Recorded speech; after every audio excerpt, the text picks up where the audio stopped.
여러분, 우리 삶에서 가장 생명력 넘치는 곳이 어디입니까? 바로 주방입니다. 우리가 먹고 마시고 생명을 유지하는 에너지가 시작되는 곳이지요. 하지만 역설적으로 그 주방이 우리 영혼을 갉아먹는 독소가 되기도 한다는 사실을 아십니까? 저는 오늘 여러분께 조금은 아픈 이야기를 하려 합니다.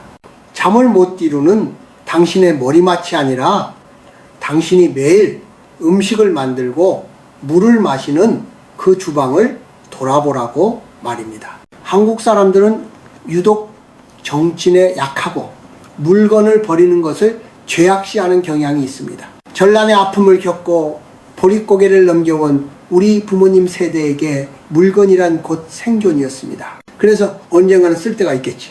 아까워서 어떻게 버리나 하는 마음으로 주방 구석구석에 낡은 것들을 쌓아둡니다. 하지만 알아야 합니다. 물건에도 생명력이 있고 그 유통기한이 다한 물건은 시커먼 탁기를 뿜어냅니다. 주방은 집안의 비비회, 즉 소화기관과 같습니다. 소화되지 못한 음식물이 몸속에서 썩어 병을 만들 듯 주방에 고여있는 낡고 오염된 물건들은 집안의 기운을 정체시킵니다. 기운이 흐르지 않고 고여있으면 그곳에서 생활하는 사람의 정신도 맑을 수가 없습니다. 특히 50대를 넘어 60, 70대에 접어든 분들이라면 이제는 채우는 삶이 아니라 덜어내는 삶을 살아야 합니다. 몸의 신진대사가 느려지듯 우리 영혼도 너무 많은 짐을 감당할 수 없기 때문입니다. 잠이 오지 않아 뒤척이는 밤, 여러분은 무슨 생각을 하십니까?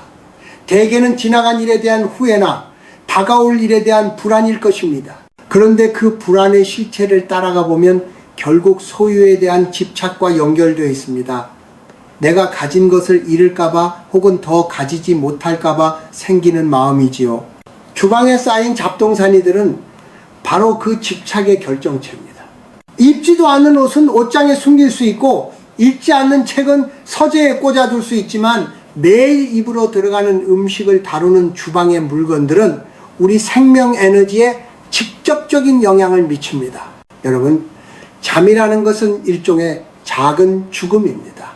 매일 밤 우리는 세상과의 끈을 놓고 무무의 상태로 돌아갔다가 아침에 다시 태어나는 것입니다. 그런데 주방에 미련과 도끼가 가득한 물건들이 버티고 있으면 우리 영혼은 안심하고 그 끈을 놓지 못합니다. 무의식 깊은 곳에서 그 물건들이 뿜어내는 혼란스러운 파동을 감지하기 때문입니다. 제가 평생 글을 쓰고 학문을 하며 깨달은 것은 진정한 지혜는 더하는 것이 아니라 빼는 것에 있다는 사실입니다. 문장도 군더더기를 뺄 때 비로소 울림이 커지듯 사람의 삶도 필요 없는 것을 덜어낼 때 비로소 평온해집니다.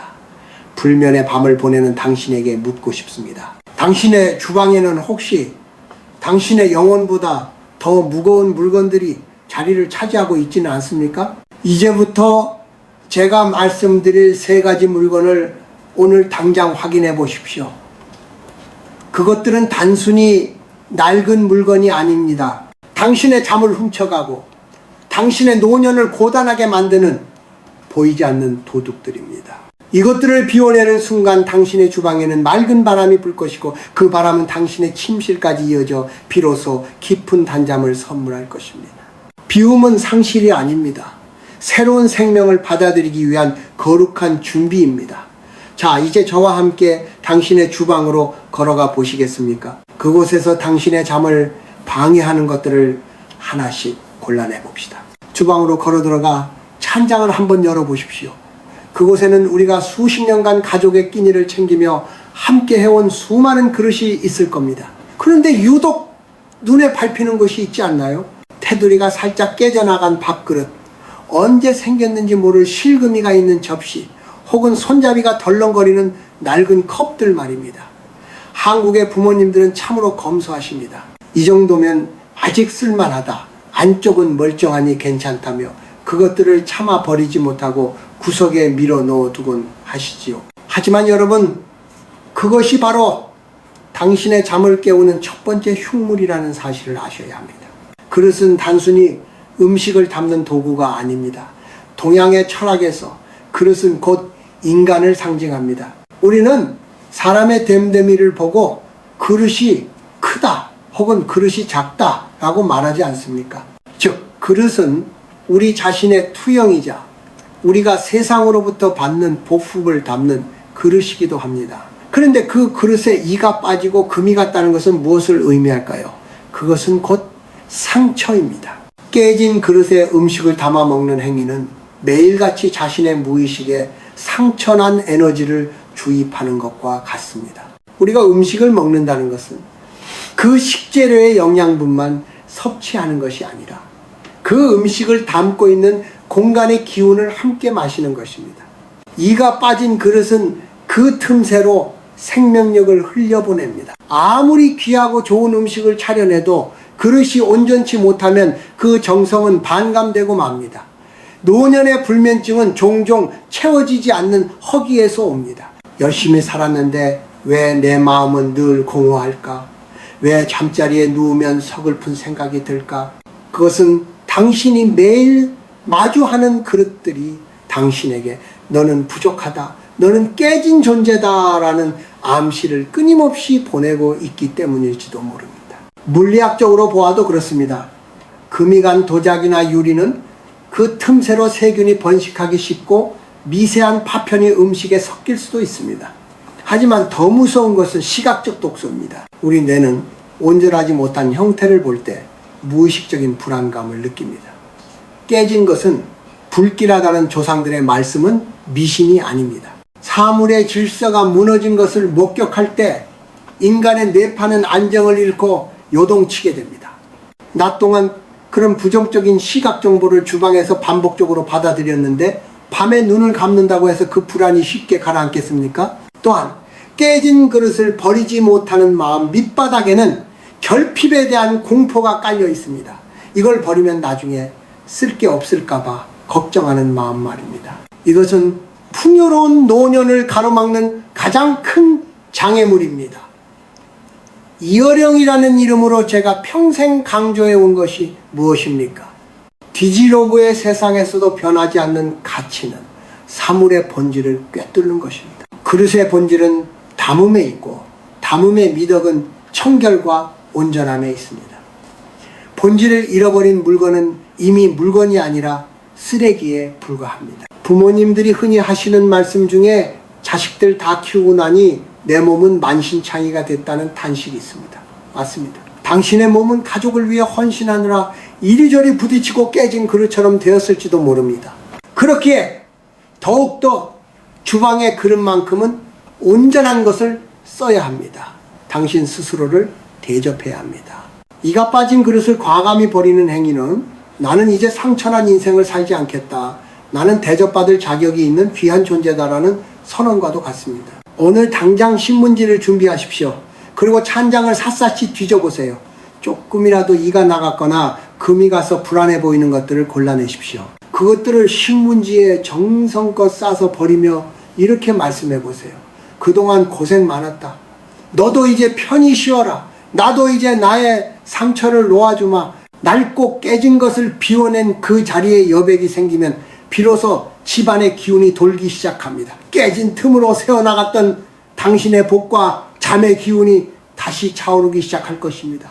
기억하십시오. 당신의 잠자리는 당신이 깨어있을 때 마주하는 풍경의 연장선입니다. 온전한 그릇에 담긴 맑은 기운이 당신의 몸속으로 흐를 때 비로소 당신의 영혼도 깨진 조각을 맞추고 깊은 휴식에 들어갈 수 있습니다. 찬장을 지나 이제 냉장고 문을 열어보십시오.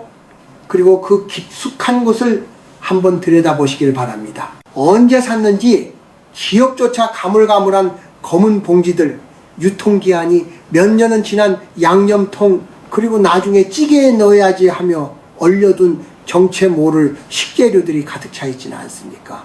우리 한국 노인들의 냉장고는 종종 음식의 무덤이 되곤 합니다. 아까워서 버리지 못하고 언젠가 필요할 것 같아 쟁여둔 그 묵은 음식들이 당신의 밤을 지독하게 방해하고 있다는 사실을 아는 이는 많지 않습니다. 여러분, 음식은 생명입니다. 대지의 기운과 햇살의 에너지를 머금고 우리 몸으로 들어와 나를 구성하는 세포가 됩니다. 하지만 유통기한이 지났거나 상해버린 음식은 더 이상 생명이 아닙니다. 그것은 사기스치, 즉 죽은 기운입니다. 냉장고라는 좁은 공간에 죽은 기운들이 가득 차 있으면 그곳에서 나오는 에너지는 탁하고 무거워질 수밖에 없습니다. 냉장고는 우리가 매일 먹는 음식을 보관하는 곳인데 그곳이 창고가 아니라 쓰레기통처럼 변해버린다면 우리의 몸과 마음이 어떻게 온전할 수 있겠습니까? 불면증에 시달리는 노년의 특징 중 하나는 과거에 머무는 마음입니다. 왕년에 내가 어땠는데 그때 그 사람이 나에게 왜 그랬을까 하는 해묵은 감정들을 정리하지 못하고 마음속 깊은 곳에 켜켜이 쌓아둡니다. 냉장고 구석에 박혀있는 곰팡이 핀 고추장이나 유통기한 지난 가루들은 바로 우리 마음속에 정리되지 않은 해묵은 원망과 후회의 상징입니다. 물건을 버리지 못하는 마음은 곧 과거를 놓아주지 못하는 마음과 같습니다. 썩어가는 식재료를 보며 아깝다라고 말하는 것은 사실 자신의 고통스러운 과거조차 내 인생의 일부니 버릴 수 없다고 고집부리는 것과 다르지 않습니다. 동양의 의학에서는 위장의천을 중토존투라 하여 중신기운으로 봅니다. 주방의 냉장고와 찬장은 우리 집안의 소화기관입니다. 이곳이 막혀 있으면 집안 전체 기공이 막힙니다.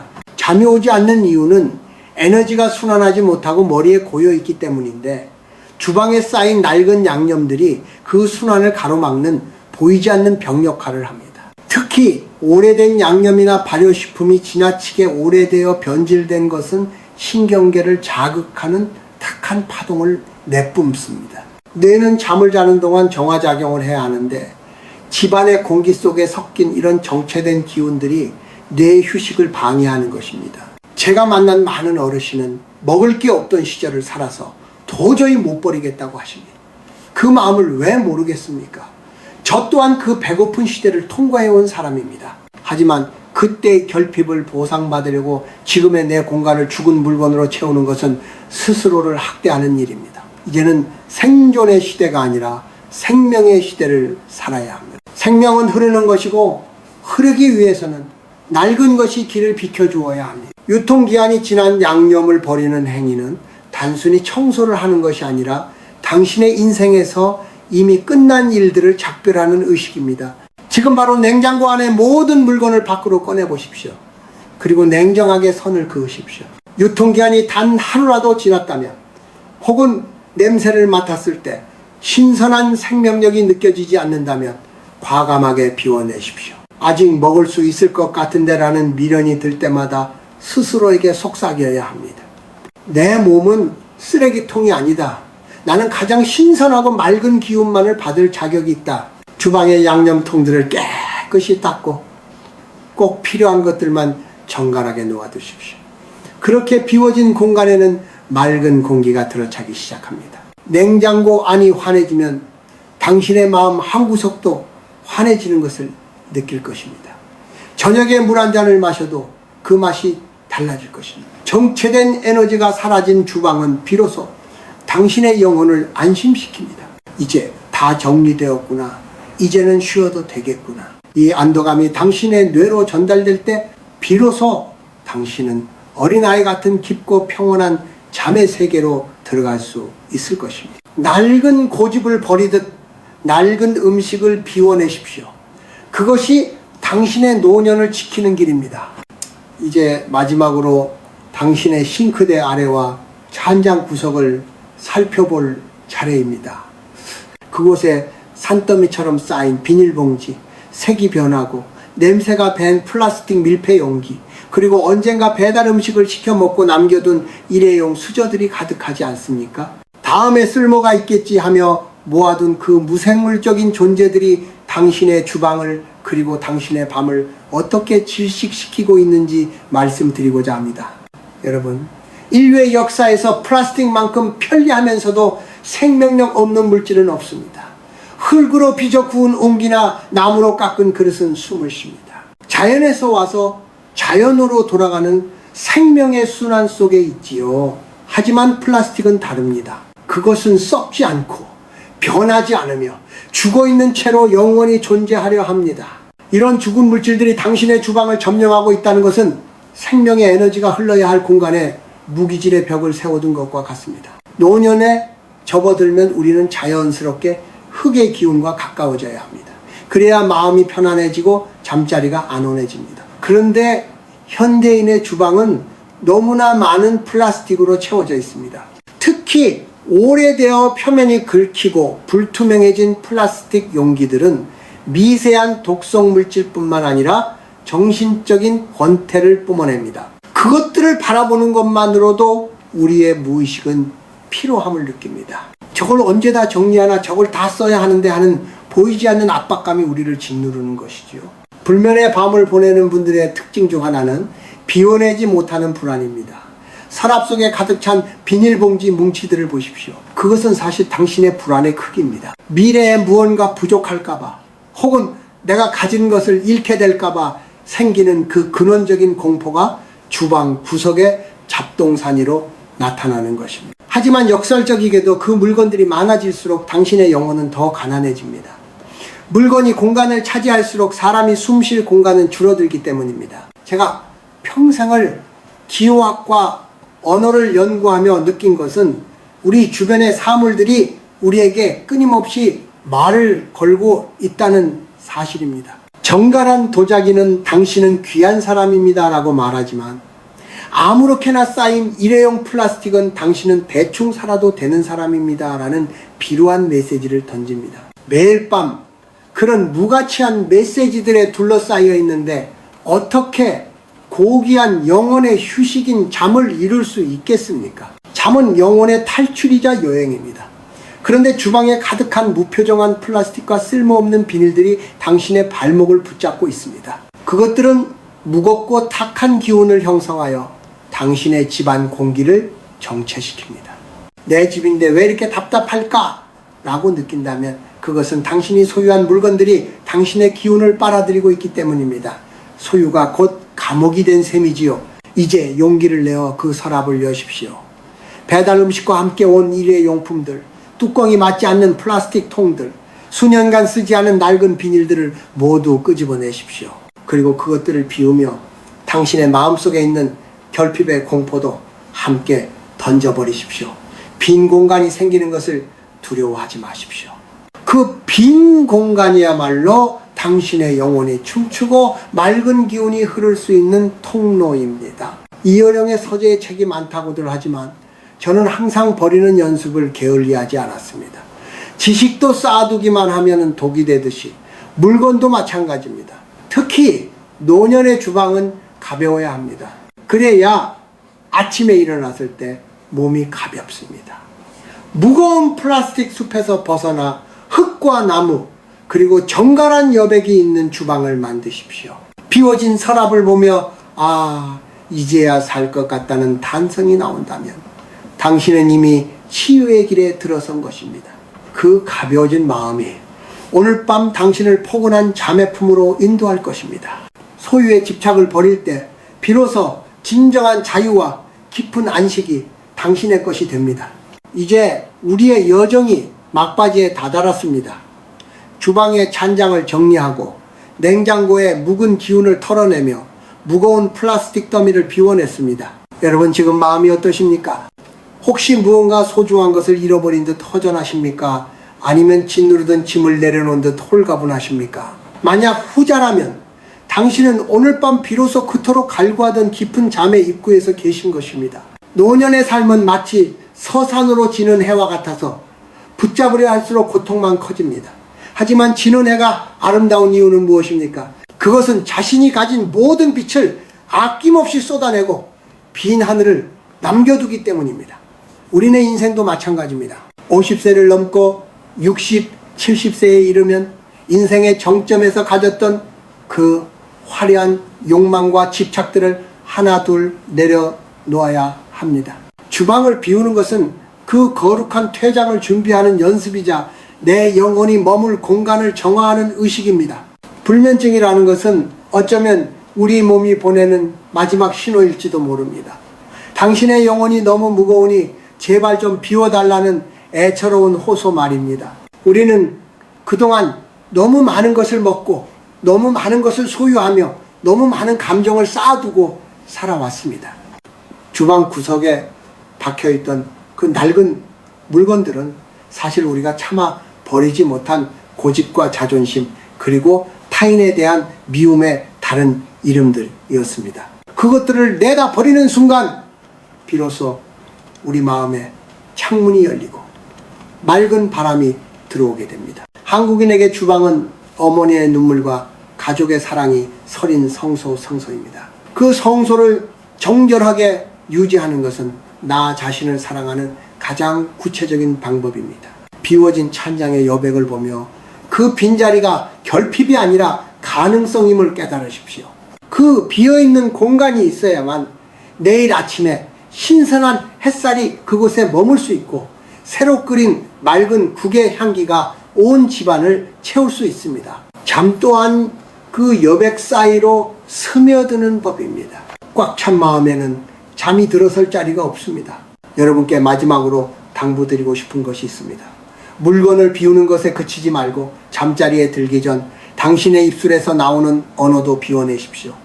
힘들다, 분하다, 아쉽다는 말들을 주방의 쓰레기 봉투에 함께 담아 보내버리십시오. 대신 이만하면 족하다, 오늘도 무사히 살았다, 고맙다는 맑은 언어로 당신의 주방과 침실을 채우십시오. 언어는 기운을 만들고 그 기운은 당신의 뇌파를 가장 평온한 상태로 이끕니다. 젊은이들은 모르는 오직 나이든 이들만이 누릴 수 있는 특권이 있습니다.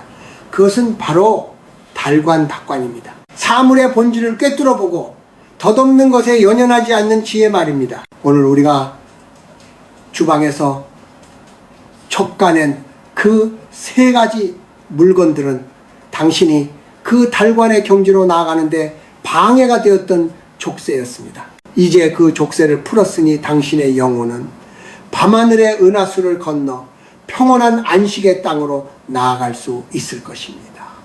이어령이라는 노병라빙 여러분께 마지막 인사를 전합니다. 죽음은 끝이 아니라 돌아가는 것입니다. 그리고 잠은 매일 연습하는 작은 귀환입니다. 돌아갈 곳이 깨끗하고 가벼워야 발걸음이 가벼운 법이지요.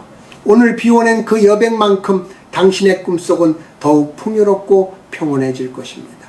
자, 이제 불을 끄고 누워보십시오. 당신의 주방은 이제 깨끗하고 정갈합니다. 상처난 그릇도 부패한 음식도 무기질의 플라스틱도 더 이상 당신을 괴롭히지 않습니다. 오직 당신의 가쁜 숨소리와 고요한 평화만이 그곳에 흐르고 있습니다. 안심하고 눈을 감으십시오. 당신은 오늘 하루를 충분히 잘 사셨고 비워낼 용기를 가졌기에 이미 충분히 고귀한 사람입니다.